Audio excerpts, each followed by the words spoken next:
Good evening and welcome to State of Business on Art Television. I'm Tamiru Nimzat. Let's have a look at the headlines. Minister Ali Sabri seeks safe passage for Sri Lankan militants stuck in Ukraine-Russia war.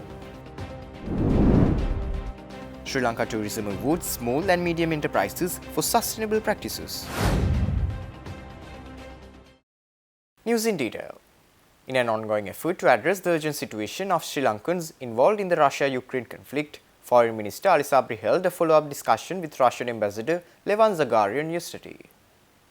Minister Sabri informed the ambassador of President Ranil Wickremesinghe's decision to send a high-level delegation led by State Minister of Foreign Affairs Taraka Balsurya to the Russian Federation. This delegation aims to engage in direct discussions with Russian authorities regarding the welfare of Sri Lankan nationals. The Sri Lanka Embassy in Russia is actively arranging appointments for the delegation. Ambassador Zagarian assured full support and facilitation for the visiting delegation to address the pressing concerns. Additionally, a senior foreign service officer, Ambassador P.M. Amza, has been appointed as head of the Sri Lanka Embassy in Moscow with immediate effect to expedite the process. Ambassador Zagarian highlighted that Russia will implement more through visa interviews for ex-servicemen to prevent misuse of visit visas.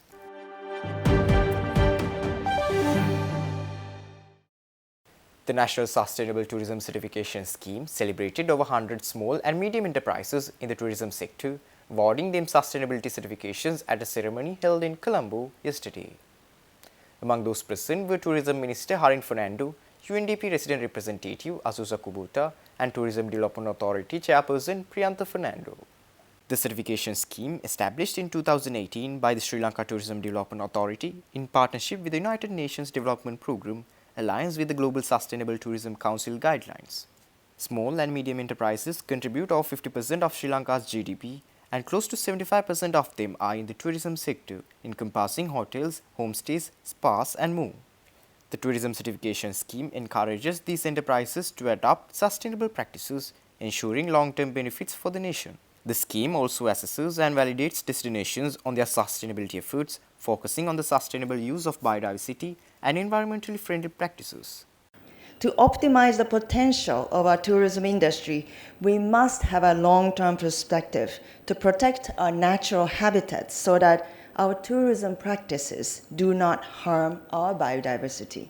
And this responsibility does not only rest with the government and big players in the industry. Small and medium enterprises play a vital role as it contributes to more than 50% of the GDP of the country. Speaking at the event, Tourism Minister Harin Fernando said that a national tourism policy is in the pipeline, ensuring the sustainability of the governance practices in tourism with the transitions of government and ministers. The minister also said that a global tourism campaign will be launched for the first time in 15 years to grab and further sustain the attention of the world towards Sri Lanka. It is the job of the government, it's the job of the Sri Lanka Tourism Development Authority to help everyone in the industry moving into green, and we will keep our commitment throughout. And also we have a tourism policy.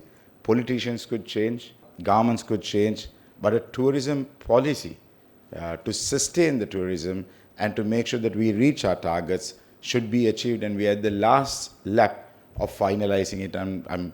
One thing that I really wanted to make sure that we do it is that we have a tourism policy that does not change when every minister comes or every government changes. So I'm quite hopeful we can achieve all of this, and together as an industry, I think we can reach where we intend to. And one thing that I'm very happy is to see the growth, see the potential, and after 15 years, we are just launching a global campaign in all markets. So I feel Sri Lanka will be right on top, and we have got lots of attention from the world, and Sri Lanka needs to protect it.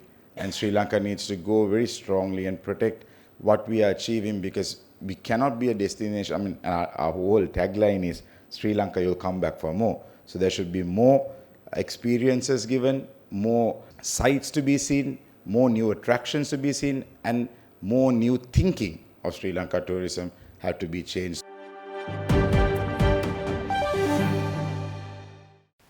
Stay tuned. We will return after this short commercial break.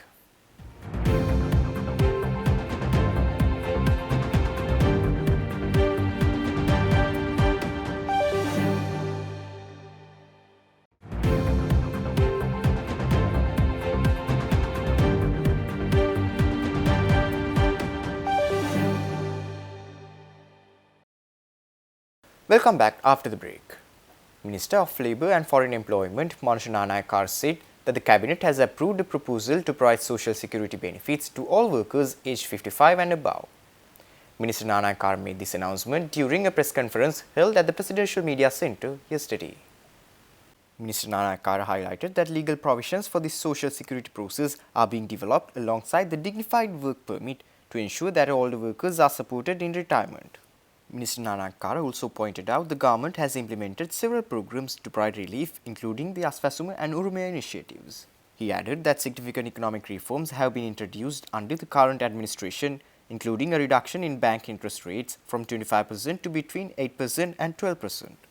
Furthermore, amendments to the Anti-Corruption Act, the Election Expenses Regulation Act, and the Assets Liabilities Act have been brought forward to strengthen governance and transparency.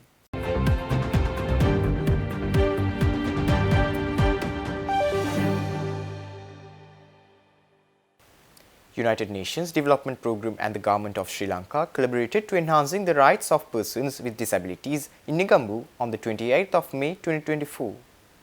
Through the United Nations Partnership on the Rights of Persons with Disabilities Fund, an initiative led by the United Nations Development Programme in Sri Lanka is now underway.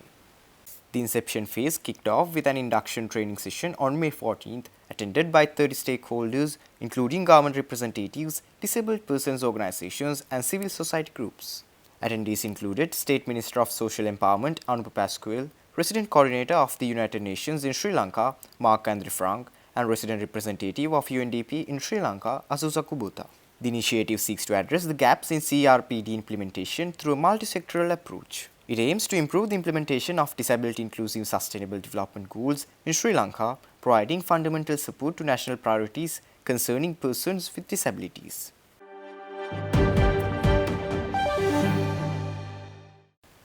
Football Sri Lanka partnered with the Laika Jnanam Foundation to launch the Y19 National Youth Football League. The ceremony held in Colombo recently marked a new chapter for aspiring young footballers across the nation. Under the leadership of Football Sri Lanka President Jaswa Umar, the initiative aims to engage around 11,000 players under the age of 19 from 24 districts, merging Hambantota and Monragala as one district. This initiative will include 440 teams from 55 cities, providing a significant boost to the sport. The league is scheduled to start in July and will be played in 2 stages, continuing till December. Teams will compete on a home and away basis, with FSL providing playing kits, shoes, and other essentials. This initiative coincides with FIFA's launch of the Under-20 World Cup, set to commence annually from next year. Sri Lanka will be among the first Asian countries to participate.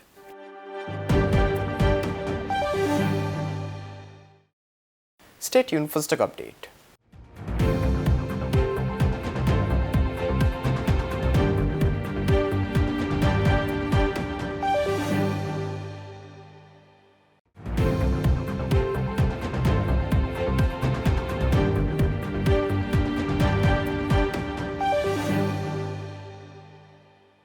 Trading at Colombo Stock Exchange in a positive notes today. The All Share Price Index gained 67.77 points to close at 12,170.13, and the S&P SL 20 gained 38.46 points to close at 3,585.81. The turnover was 1.3 billion rupees and over 44 million shares were traded. Up next are forex rates.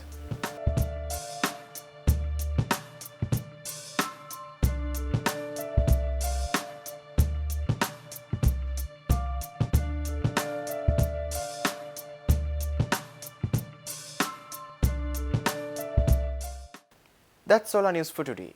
For this and more, subscribe to our channel on YouTube and follow us on Facebook. Take care and good night.